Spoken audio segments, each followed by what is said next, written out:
ગઈકાલે રાત્રે લીલિયા પોસ્ટે વિસ્તારમાં લીલિયા પોલીસના પીએસઆઈ શ્રી એસઆર ગોહિલ અને તેમની ટીમ દ્વારા તેમને મળેલી બાતમીના આધારે લીલિયાના તાબાના પીપળવા ગામમાં આવેલા ભરતભાઈ વાસુભાઈ વિંજવાના કબજા ભોગવટાની જગ્યાએ રેડ કરતા ત્યાંથી અમૃત આરો પ્લાન્ટની આડમાં નકલી ઘી બનાવવાનું જે કામ ચાલતું હતું એ સમગ્ર કૌભાંડને પકડી પાડવામાં આવ્યું છે. આ દરમિયાન લગભગ 2100 કિલો જેટલું કહેવાતું નકલી ઘી, 135 ડબ્બા જેટલું વેજીટેબલ ઓઇલ, અલગ અલગ પ્રકારના સ્ટીકર લગાવેલા ડબલાઓ, ખાલી રેપર, ખાલી પ્લાસ્ટિકની બોટલો વગેરે પણ ત્યાં મળી આવ્યું છે. અને ઘી બનાવવા માટેની સરસામાનની અંદર કમ્પ્રેસર છે, ઇલેક્ટ્રિક વલોણા છે, ગરમ કરવા માટેના તાવા છે, ગેસના બાટલા છે તથા ટાટા પિકઅપ ગાડી પણ મળી આવી છે. આ તમામ મુદ્દામાલથી લગભગ 22 લાખ જેટલો મુદ્દામાલ થાય છે.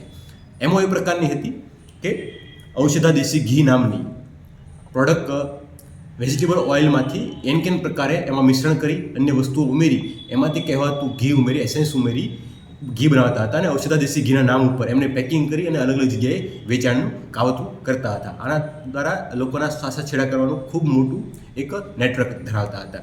આ અન્વયે હાલમાં ભરત વાસુ વિંજવા, સાહિલ જાખરા, રામભાઈ વિંજવા, નવસાદ વિંજવા આ લોકોને 4 લોકોને અત્યારે અટક કરવામાં આવ્યા છે અને આકાશ કનુ વિંજવા છે હાલમાં નાસ્તો ફરતો છે. આ સિવાય ક્યાં ક્યાં સપ્લાય કર્યું છે, કઈ રીતનો માલ મગાવતા હતા એ તમામ તપાસ કરી ઊંડાણપૂર્વક તપાસ કરવામાં આવશે અને જે બી આરોપીઓ છે તમામને કાયદેસરની કાર્યવાહી કરવામાં આવશે.